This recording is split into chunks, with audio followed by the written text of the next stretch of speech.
Daily Times of বাংলাদেশের নিয়মিত talk show Times টকে আপনাদের স্বাগত জানাচ্ছি আমি ইলিয়াস খান। আজকে আমরা আলোচনা করব ইরান যুদ্ধ নিয়ে। আপনারা জানেন যে এক মাসে বেশি সময় আছে ইরানে ইসরায়েল এবং মার্কিন যুক্তরাষ্ট্র আক্রমণ করেছে। সেখানে নানা ধরনের বোমা হামলা হচ্ছে, মিসাইল হামলা হচ্ছে, ইরানও পাল্টা জবাব দিচ্ছে।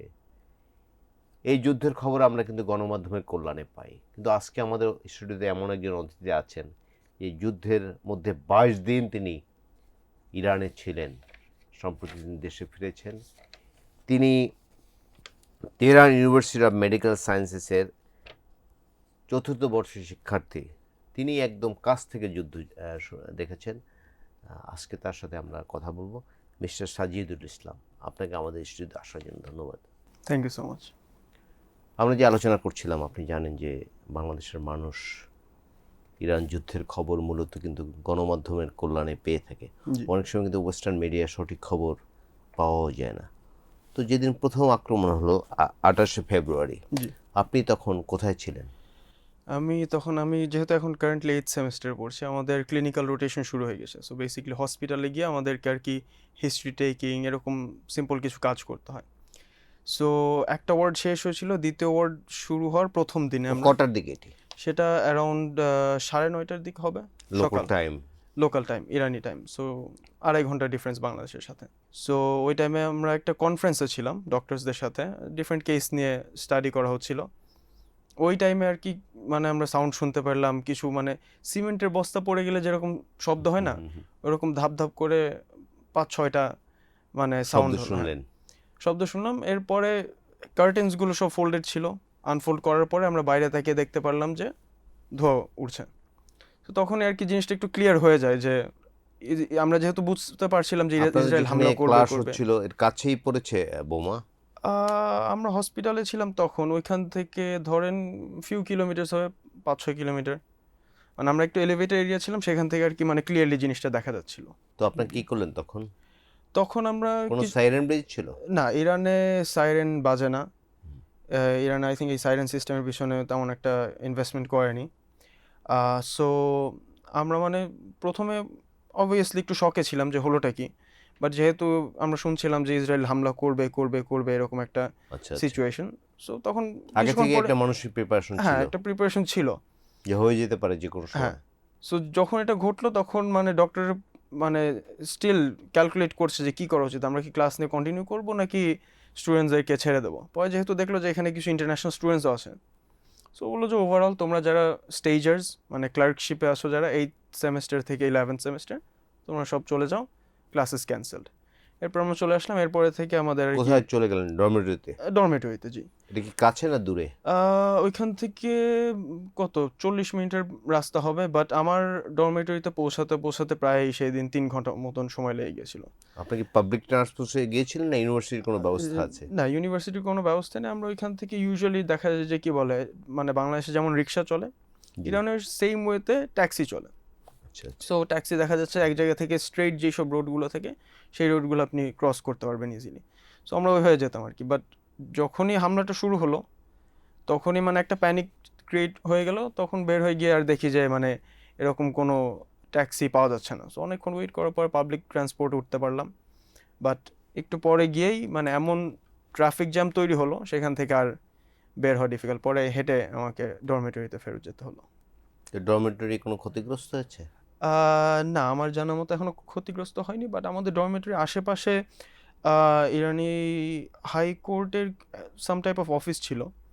আর ওইখান থেকে কিছু কিলোমিটার দূরে হলো গিয়ে ইরানে বলে মেইদুনে সেপা, সেটা হলো গিয়ে আইআরজিসি আছে না ইরানে, আইআরজিসি, সেইটার হেডকোয়ার্টার হলো গিয়ে ওইদিকে। আশেপাশে বেশ হ্যাঁ বেশ মিসাইল টার্গেট করেছিল তারা, এই আর কি। তো আপনারা কি ওখানে গিয়ে শান্তভাবে বসছিলেন না ওখান থেকে চলে যাওয়ার কোনো প্ল্যান করলেন? কারণ জীবন তো বাঁচাতে হবে। মানে যখন ডরমেটরিতে ফেরত গেলাম, জি জি জি, তখন গিয়ে আমরা যেহেতু আগের বার যখন যুদ্ধ লেগেছিল ইরানে 12 দিনের যুদ্ধে, তখন আমরা সামহাও মানে ডিসেন্সিটাইজড হয়ে গেছিলাম এটার ব্যাপারে, এই ওয়ারের ব্যাপারে। সো দেখা যাচ্ছে যখন ডরমেটরিতে ফেরত এসেছে আমাদের রিয়াকশনটা অত ওইরকম মানে প্যানিক মোডে আমরা চলে যাইনি। বেশিরভাগ স্টুডেন্টই তারা মানে আগের বার যখন যুদ্ধটা দেখেছিল বেশিরভাগ স্টুডেন্টই প্রায় 12 দিন মতনই ছিল ওইখানে। সো পুরো যুদ্ধটাই দেখেছে সিজ ফায়ার হওয়া পর্যন্ত। তো এইবার যখন যুদ্ধটা শুরু হলো কেউ তেমন প্যানিক করেনি। আর আমরা যেসব ফ্রেন্ডরা ছিলাম, আমার সাথে যারা ছিল, তারা সবাই কি বেশিরভাগ ইন্টারন্যাশনাল স্টুডেন্ট না ইরানি স্টুডেন্ট আমাদের ছিল? ডরমিটরিতে ফুল ইন্টারন্যাশনাল স্টুডেন্টস। কয় দেশের শিক্ষার্থী আছে? প্রচুর, মানে একদম এক্সাক্ট ফিগার তো জানি না, বাট আই থিঙ্ক কত বেশ 10-12টা অনেক কান্ট্রি। দেশে ভারত জি। পাকিস্তানের ছাত্রও আছে হ্যাঁ, বোধহয় না? ভারত পাকিস্তানের প্রচুর স্টুডেন্টস আছে, ইরাকি, লেবানিজ, আচ্ছা আচ্ছা। আফগানিস্তান। তো আপনারা এখানে কিভাবে কন্টিনিউ করলেন? আপনাদের মধ্যে তো নিশ্চয়ই এটা ভয় থাকার কথা। দ্বিতীয় দিন বা তৃতীয় দিন আপনারা তো যুদ্ধ দেখেছেন, কি দেখলেন দ্বিতীয় দিন আবার? কন্টিনিউয়াসলি ইরানে তো অবভিয়াসলি হামলা চালিয়ে গিয়েছে। মাঝে মধ্যেই আমরা ইন্টারসেপশনের সাউন্ড পাচ্ছিলাম, আবার মানে এক্সপ্লোশনের সাউন্ড পাচ্ছিলাম। মানে কিছু কিছু ইন্টারসেপ্ট হয়ে যাচ্ছে, ইন্টারসেপশন হয়েছে? হ্যাঁ ইন্টারসেপ্ট বেশ প্রচুর ইন্টারসেপ্ট করেছে ইরান।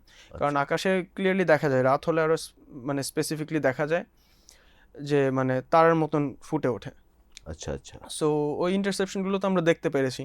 জি জি but at the same time কিছু কিছু তো ওই কি বলে এয়ার ডিফেন্সকে স্লিপ করে হিট করেছে।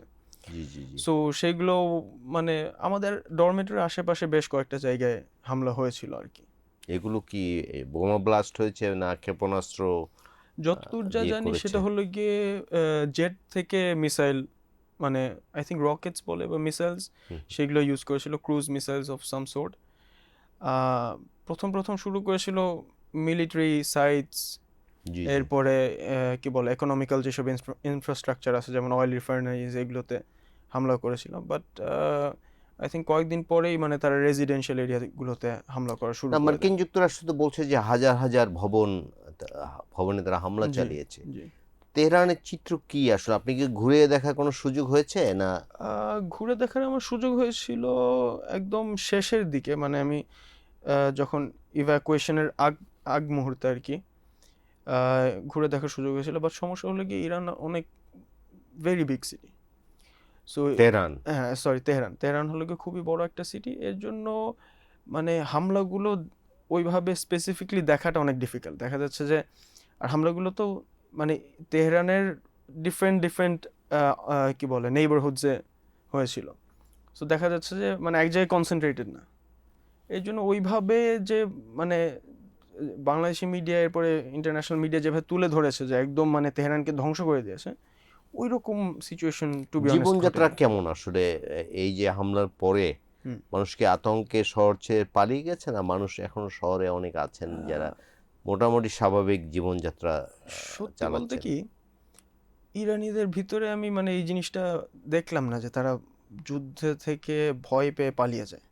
আচ্ছা আচ্ছা। ইরান অনেক নিউজ এসেছে যে তেহরান থেকে অনেক লোকজন ইভ্যাকুয়েট করেছে। এইটার মেইন রিজনটা হলো গিয়ে যে দেখা যাচ্ছে অফিস আদালত বন্ধ হয়ে গিয়েছে। সেটার জন্য ইরানিরা দেখেছে যে তেহরান থেকে লাভ নেই। হুম হুম।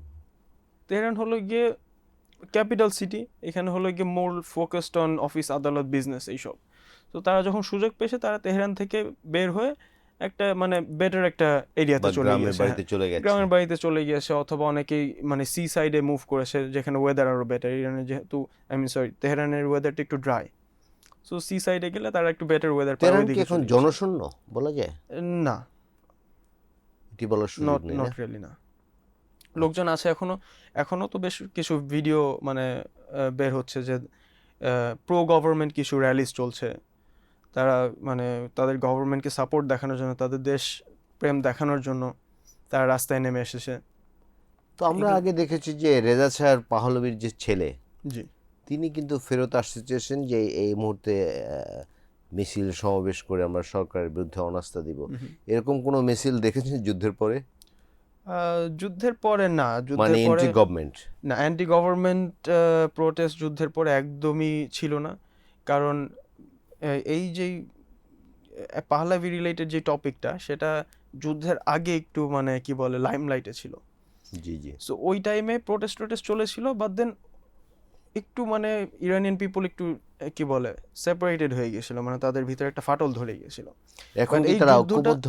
হ্যাঁ এই যুদ্ধটা হওয়ার পরে তারা রিয়েলাইজ করেছে যে নো ম্যাটার হোয়াট, গভর্নমেন্টের প্রবলেম থাকতেই পারে, গভর্নমেন্টের ভিতরে করাপশন থাকতেই পারে, দিস ইজ ন্যাচারাল।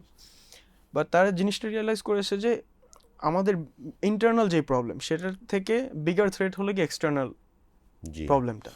সো এটাই আর কি তারা রিয়েলাইজ করছে। সো এই যুদ্ধের পরে অ্যান্টি গভর্নমেন্ট র্যালি তো খুবই কমে গেছে, আর প্রো গভর্নমেন্ট র্যালি আরও অনেক বেশি বেড়ে গেছে। আর যারা দেখা যাচ্ছে যে গভর্নমেন্টকে কোয়েশ্চেন করতো, ইসলামিক এই কি বলে রিপাবলিকের যে গভর্নমেন্ট, তাকে সেটাকে যারা কোয়েশ্চেন করতো বা তারাও চ্যালেঞ্জ এখন করতো, এসে চ্যালেঞ্জ করতো, তারাও এখন এসে রাস্তায় মানে তাদের দেশের দেশের জন্য। হ্যাঁ, স্বাধীনতা সার্বভৌমত্বের ব্যাপারে জি তারা জি জি ঐক্যবদ্ধ জি। হয়েছে।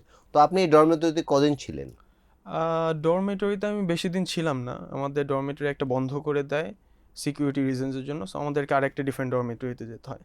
পরে দেখা গিয়েছিল যে কিছু স্টুডেন্ট মানে সুযোগ পেয়ে দেখা যাচ্ছে তাদের কান্ট্রি হলো গিয়ে ল্যান্ড বর্ডার শেয়ার করে ইরানের সাথে। আচ্ছা তো আচ্ছা তারা চলে যাওয়ার জন্য দ্বিতীয় ডরমেটরিটা বন্ধ করে দেয়। এর জন্য ওই টাইমে আর কি আমার এক ফ্রেন্ড একটা শহরে থাকে, মানে তেহরানের একটু সাউথ সাইডে, সেটা আচ্ছা হলো আচ্ছা। কি 40 মিনিট সাউথ অফ তেহরান, শহর কি নাম? শাহরেরই।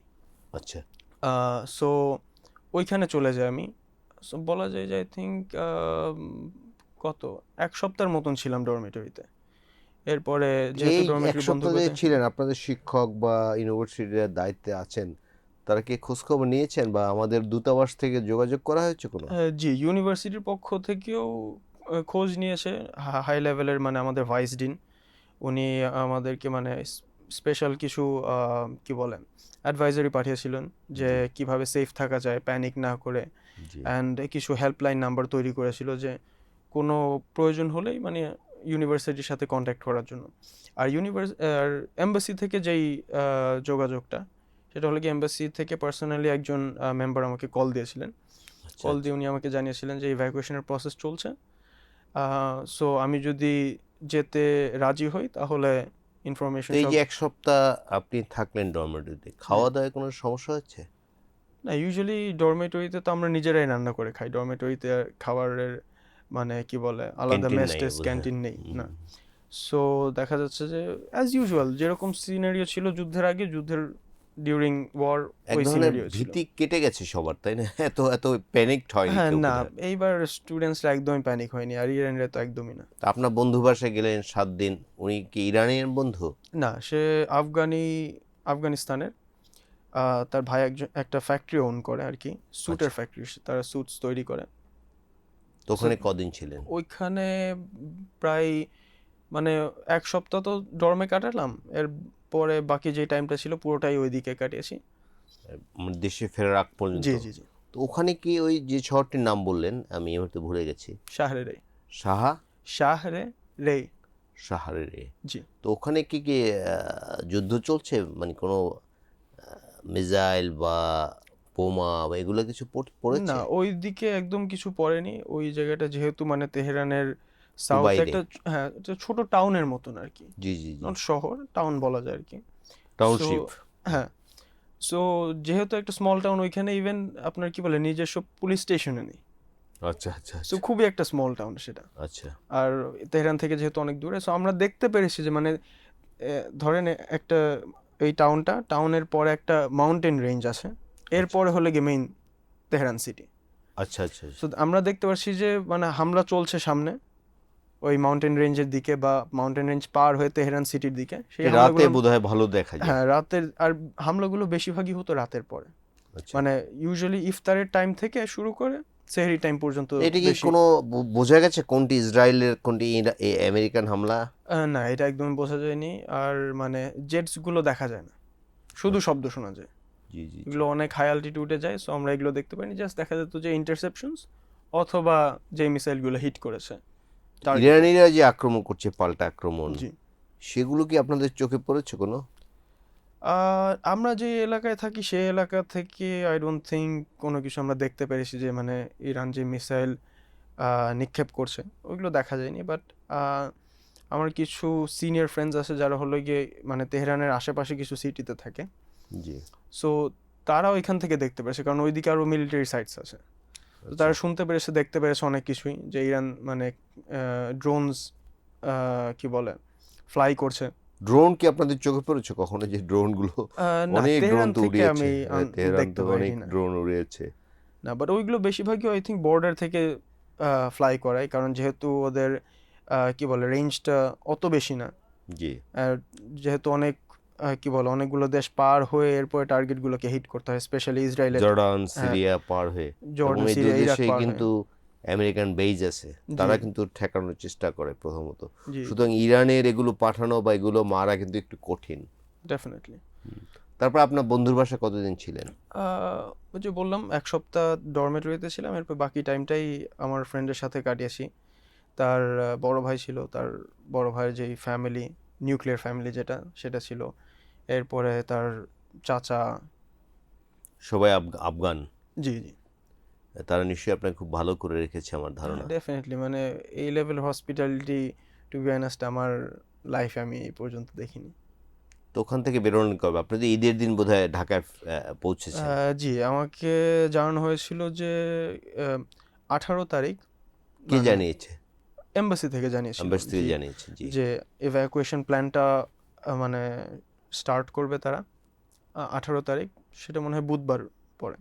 জি। সো বলছিল যে বিকাল 3টার সময় যেখানে থাকো এম্বাসিতে চলে এসো, মানে তেহরান সিটিতে।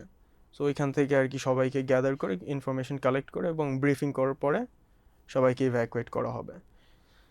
সো ওয়েডনেসডেতে ইভ্যাকুয়েশন শুরু হয়, আর এসে পৌঁছায় হলে গিয়ে স্যাটারডে, শনিবার সকালের দিকে, ভোর 4টার দিকে এসে পৌঁছায় কোথায় পৌঁছলেন? ঢাকায়। ওখান থেকে আপনি কোথায় গেলেন? কোথা থেকে মানে দূতাবাস থেকে আপনাদের কোথায় নিয়ে দূতাবাস যাওয়া থেকে হলো? আমাদের ইভ্যাকুয়েশন প্ল্যানটা ছিল যে আজারবাইজান ক্রস করে আজারবাইজান থেকে আর কি ডাইরেক্ট চার্টার ফ্লাইট নিয়ে বাংলাদেশে আসার। সো আমরা তেহরান থেকে আজারবাইজানের বর্ডারে চলে যাই ডাইরেক্ট বাসে? বাসে। জি, কতক্ষণ লেগেছিল? সেটা প্রায় 10 ঘন্টার মতন। খুব কষ্টকর জার্নি। তো এই যাওয়ার মধ্যে কোনো যুদ্ধ আপনাদের চোখে পড়েছে? হ্যাঁ, আমরা তো মানে যাওয়ার পথে কিছু কিছু জায়গায় ইন্টারসেপশন দেখতে পেরেছি। টার্গেট হিট করেছে এমন কোনো মিসাইল স্ট্রাইক দেখতে পারিনি। কিছু ইন্টারসেপশনস এবং ইরান কিছু মিসাইল নিক্ষেপ করছে, মানে মিসাইল থ্রো করলে যে একটা লাইন থাকে না, জি, জি, জি, জি। ওইগুলো দেখা গিয়েছে আর কি। তো এই পথিমধ্যে কোনো ধ্বংসস্তূপ, বাড়ি বা অফিস, এগুলো কি আপনাদের চোখে পড়েছে? না, যাওয়ার পথে আমরা তেমন কিছু দেখতে পারিনি, কারণ তেহরানের অল্প একটা পার্ট ক্রস করেই আমরা হাইওয়েতে উঠে গিয়েছিলাম, মানে ইন্টারসিটি হাইওয়ে যেগুলো সেখানে। সো সেখানে আশেপাশে তেমন কিছু একটা থাকে না। তো হাইওয়ে দিয়ে চলে আসলেন আজারবাইজান বর্ডারে। জি, বর্ডারে এসে তারপরে? প্ল্যান ছিল যে বর্ডারটা খোলা থাকবে। আমরা 10 ঘন্টা পরে যখন পৌঁছাই তখন শুনতে পারি যে আহ, পাশের একটা এলাকা আছে, মানে পোর্ট সিটি। ইরানের? জি, ইরানের নাম হলো গিয়ে বান্দার আনজালি, আচ্ছা। বন্দর শহর। সো ওইখানে আর কি হামলা করেছে। সো ওইখানে হামলাটা হওয়ার পরে আজারবাইজানের সাইডের যে বর্ডারটা, তো বন্ধ তারা করে দিয়েছে? অফিসটা ক্লোজ করে দিয়েছিল। আচ্ছা, সো আচ্ছা। এর জন্য ইরানি বর্ডার খোলা থাক আর না খোলা থাক, ইট কিছু ডেন্ট আসে ম্যাটার, যায় না, হ্যাঁ। কারণ আমরা ক্রস করতে পারছিলাম না। এর তো জন্য কতক্ষণ আমাদের ছিলেন এই বর্ডারে? ওই বর্ডারে প্রায় আমরা 12 ঘন্টার বেশি ছিলাম, কারণ আমাদের প্ল্যান ছিল যে ডাইরেক্টলি আমরা ঢুকে যাব, এম্বাসিও সেভাবে কোঅর্ডিনেট করেছিল। জি, জি, জি। বাট ওই মুহূর্তে মানে আমরা পৌঁছানোর 1 ঘন্টা আগে হয়তো বা হামলাটা হয়, এরপর আমরা পথে শুনতে পারি যে বর্ডারটা ক্লোজ হয়ে গেছে। তো এর জন্য সেই যে আমাদের 12 ঘন্টা ছিলেন, কোথায় ছিলেন? ইরানি সাইডের, মানে যে বর্ডার অফিস সেখানে খাওয়া ছিলাম দাওয়ার আমরা। ব্যবস্থা ছিল? খাওয়া দাওয়ার ব্যবস্থা আশেপাশে আর কি দোকান ছিল। সো এখানে মানে যে যেভাবে পারে সেরকম আর কি ম্যানেজ করে এম্বাসির নিয়েছে। লোকজন ছিল আপনাদের সঙ্গে? জি, এম্বাসির লোকজন ছিল কিছু আমাদের সঙ্গে। এই বাসে কজন ছিলেন আপনারা? বাস আমাদের তো আমরা টোটাল ছিলাম হলো গিয়ে 186 জন আই থিঙ্ক। সবাই এক বাসে? না না, অনেকগুলো বাস নিতে হয়েছিল, আই থিঙ্ক প্রায় 8টা 9টা বাস কি বলে হায়ার হায়ার করেছিল? করতে হয়েছিল। জি, সো ওইখানে এসে আমরা পৌঁছাই, ওইখানেই থাকি। আমরা আমাদের মতন আর কি ম্যানেজ করে নিই যে তো অ্যাবাউট ফুড পরে এন্ড কি এভরিথিং। 12 ঘন্টা পরে ওই পাশের বর্ডার, সরি, ইমিগ্রেশন অফিস খুললো জি জি। তো আজারবাইজানের? হ্যাঁ, ওই পাশে খোলার পরে আমরা বর্ডার ক্রস করলাম। ওইখানে আর সমস্যা হয়েছিল কি, আমাদের সাথে কিছু লোকজন ছিল যারা হলো গিয়ে এই যে রেডিও তেহরানের জন্য কাজ করে, এবং কিছু কিছু স্টুডেন্টও ছিল সাথে। But other than that majority of the people ছিল যাদের মানে ডকুমেন্টসে কিছু প্রবলেম ছিল। আচ্ছা, আচ্ছা, আচ্ছা। সো উনাদের জন্য আমাদের একটু মানে ডিলে হয়ে যায়। ডকুমেন্টসে প্রবলেম মানে তারা কি অবৈধভাবে ইরানে থাকতো এরকম বলা ইরানে যায়? থাকতো না, যারা ইরানে থাকতো তাদের ডকুমেন্টস ঠিক আছে, বাট দেন কিছু কিছু লোকজন যারা চেয়েছিল যে মানে মিডল ইস্টের কোনো কান্ট্রিতে থাকতো, গালফ কান্ট্রিগুলোতে। জি আমি শুনতে পেয়েছি কিছু লোকজন ওমানে থাকতো, আই থিঙ্ক ইউএইতে থাকতো। জি তারা আর কি বর্ডার ক্রস করে মানে টার্কি হয়ে ইউরোপে ঢুকতে চেয়েছিল। জি বাট গ্রিসে মানে টার্কি ক্রস করে যখন গ্রিসে গিয়েছে, গ্রিসের ইমিগ্রেশন পুলিশ তাদেরকে ধরে ফেলে, ধরে আর কি মানে টার্কির মাধ্যমে ইরানে ফেরত পাঠায়। আচ্ছা আচ্ছা আচ্ছা সো যেহেতু তারা ইরানে ছিল, সো বাংলাদেশি এম্বাসি আর কি ওনাদের কেউ মানে ইভ্যাকুয়েট করার প্ল্যান চেষ্টা করেছে। করেছে। জি এবং তাদের কি আজারবাইজান বর্ডারে আবার আটকালো এরকম? হ্যাঁ, আজারবাইজান বর্ডারে আটকে ছিল এবং প্রায় 24 ঘন্টার মতন সময় আমাদের ওইখানে ওয়েস্ট হয়ে যায়, মানে এই ওনাদের এই 12 ঘন্টা ছাড়া এই 12 ঘন্টা 24 ছাড়া। জি ঘন্টা? জি জি। আচ্ছা আচ্ছা কারণ আচ্ছা টোটাল ইভ্যাকুয়েশনটা হয় তো হলো গিয়ে বুধবার 4টা থেকে শুরু হয় এবং আমরা পৌঁছাই হলো গিয়ে বাংলাদেশে আই থিঙ্ক 2টার দিকে, রাত ভোর 2টার দিকে শনিবারে। সো এই টাইমে দীর্ঘ প্রায় সময়। হ্যাঁ দীর্ঘ সময়। তো 24 ঘন্টা কিভাবে ছিলেন? কোনো হোটেল 24 দিয়েছিল বা? ঘন্টায় এটা এটা আমাদের মানে এক্সপেকটেশনে ছিল না যে এরকম একটা কাহিনী ঘটতে পারে। আমরা ভেবেছিলাম যে মানে ইজিলি চলে যাবেন? হ্যাঁ ইজিলি চলে যাবে, যেহেতু সবকিছু মানে পেপারস অ্যান্ড অল প্রসেস করেছিল তারা। জি কিন্তু ওইখানে কিছু প্রবলেম হয়ে যায়, আমরা শিওর না এক্স্যাক্টলি কি ঘটেছিল, বাট দেন আমরা ক্রস করার পরে আর কি যখন আমরা দেখতে পাই যে একটা বাস ভর্তি হয়ে গেছে কিন্তু জি বাকি লোকজন এখন আসেনি এবং ঘন্টার পর ঘন্টা চলে যাচ্ছে, কেউ শো অফ করছে না, বর্ডার দিয়ে কেউ আসছে না, তখন আমরা বুঝতে পারি যে কিছু একটা ঘটেছে হয়তো। হুম, পরে শুনতে পারি যে এই যে পেপারস অ্যান্ড অল এগুলো ভালোভাবে প্রসেস করা হয়নি এবং ইরানিয়ান আজারবাইজানি সাইডের থেকে ইরানিয়ান সাইড আরও বেশি এই জিনিসটাকে মানে হুম, কি বলে ফলো আপ করার চেষ্টা করেছে। সো ওইখানে প্রায় 24 ঘন্টা চলে যায় তাদেরকে এই সব কিছু 24 ঘন্টা কই ছিলেন? 24 ঘন্টা আমরা বাসেই ছিলাম, মানে আজারবাইজানি সাইডে আলাদা বাস নিতে হয়েছিল। সো ওইখানে 4টা বাস ছিল আমাদের সবাইকে কি বলে ট্রান্সপোর্ট করার জন্য। হুম, ওইখানে আমরা বাসেই ছিলাম, একটু মানে আনকমফোর্টেবল সিচুয়েশন ছিল ওইখানে, কারণ কোনো শোয়া টোয়ার ব্যবস্থা ছিল না না? শোয়া টোয়ার ব্যবস্থা ছিল না, অন টপ বাসের অফ মধ্যে দ্যাট ঘুমিয়েছেন? হ্যাঁ বাসের মধ্যেই ঘুমাতে হয়েছে। আর মানে কি বলে ওই টাইমে তো ইরানে তো এখনো ঠান্ডা, আচ্ছা এখনো শীতকাল চলছে, আর আজারবাইজান হলো কি আরো বেশি ঠান্ডা।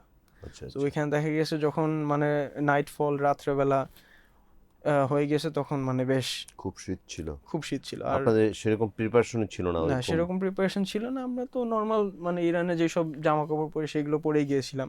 জি আর অন টপ অফ দ্যাট মানে দরজা বন্ধ করে হিটার আর কতক্ষণ খোলা যায়, একটু পরপরই কেউ নামছে কেউ ভিতরে আসছে, হুম, হুম, সো ওইটাও তো এফেক্টিভ ছিল না। তো 24 ঘন্টা পর আপনাকে আজারবাইজানের বাকুতে গেলেন?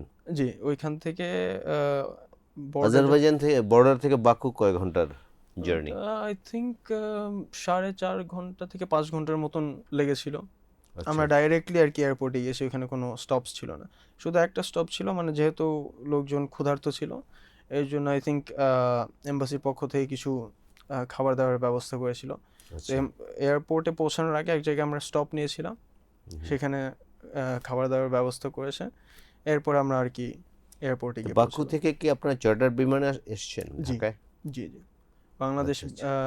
বিমান এয়ারলাইন্সের একটা চার্টার্ড ফ্লাইট ছিল ওনার। আমরা যখন বর্ডার ছেড়েছি তখন তার 2 ঘন্টা পরে আর কি প্লেনটা ফ্লাই করেছে বাংলাদেশ থেকে বাকুর উদ্দেশ্যে। আচ্ছা আচ্ছা তো আপনারা এই ট্রিপে ছাত্র ছিলেন কয়জন? ছাত্র খুবই অল্প, আই থিঙ্ক হাতে গোনা 7-8 জন হবে, নট মোর দ্যান দ্যাট। আমরা দীর্ঘ সময় ইরান যুদ্ধ নিয়ে শুনলাম তিনি কিভাবে কাছ থেকে যুদ্ধ দেখেছেন, তারপরে কিভাবে দেশে ফিরেছে সবগুলোই আমাদের বললেন। আমরা এই আমাদের দর্শকদের এই কাহিনী তিনি যেগুলো বললেন সেগুলো শোনাতে চাই। আমাদের স্টুডিওতে আসার জন্য আপনাকে আবারও ধন্যবাদ।